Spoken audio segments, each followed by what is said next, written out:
So it's just started raining, so this might sound really shit, and I apologize for that. So hopefully you can't really hear the rain on the tin can bloody roof. Anyway.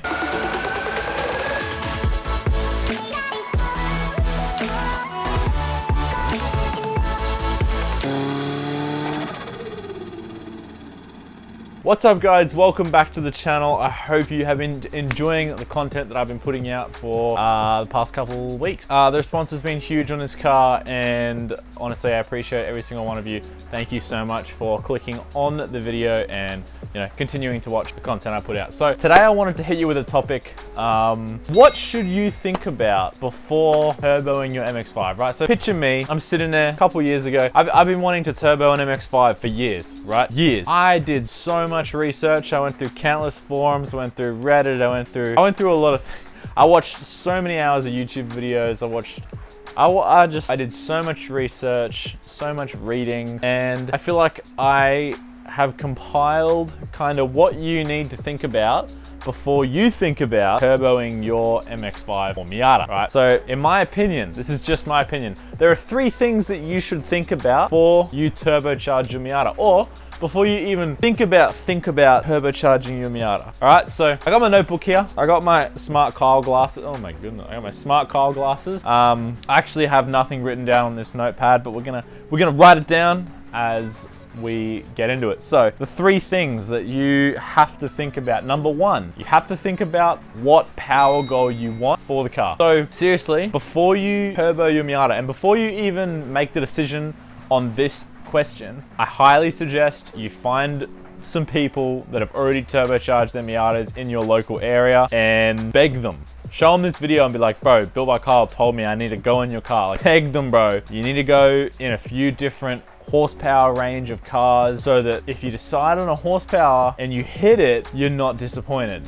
You know what I mean? Because there are much faster cars out there than these. Yeah, for some people, it's just not enough.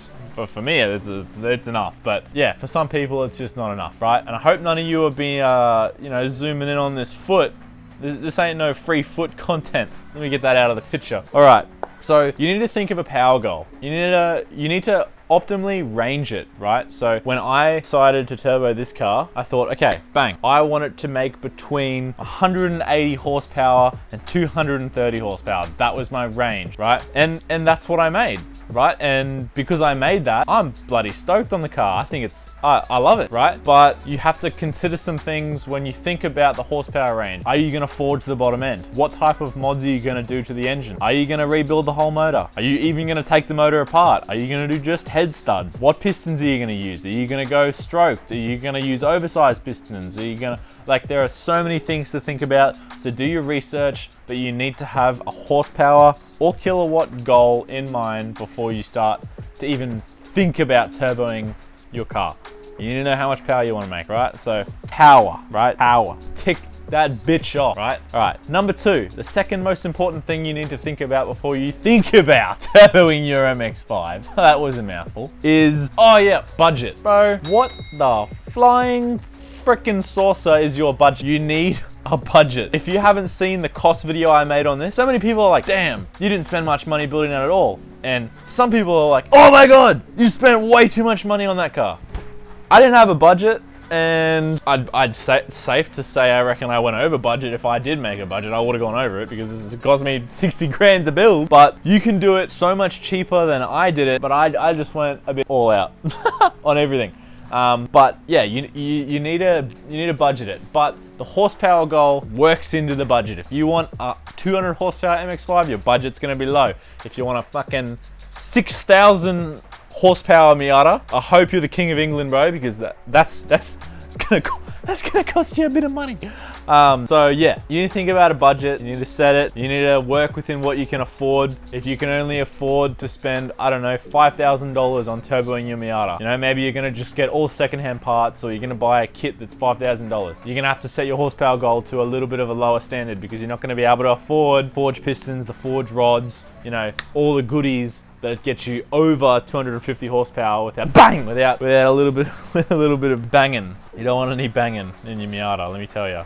Only the good type of banging we want in our Miatas. Am I right? Yeah. Oh god.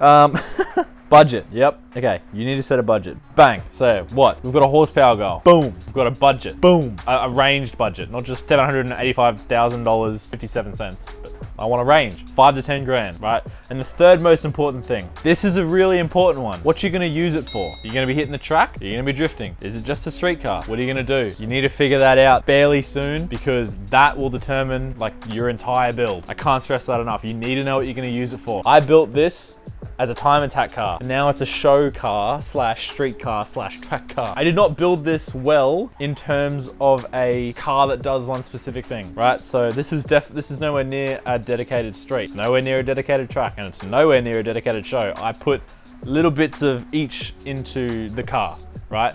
But I highly recommend you figure out exactly what you want to do with the car, whether that's it live on the street, it live on the track, it live sideways. Figure it out, build the car towards that. Not exactly that, you know, build it towards that, and then that will also make the budget way easier, right? It'll make everything just kind of fall into place. Because there's a lot of modifications that a drifter would do to their car that a track and street build wouldn't have. Yeah. You really need to think about those things, guys. Power goal, budget, how much money you got to spend on the bloody thing, bucket of money pit, and what's your overall goal? What's the goal for the car? What are you gonna use it for? But anyway, this has been a chill, relaxed session. Hope you enjoyed it.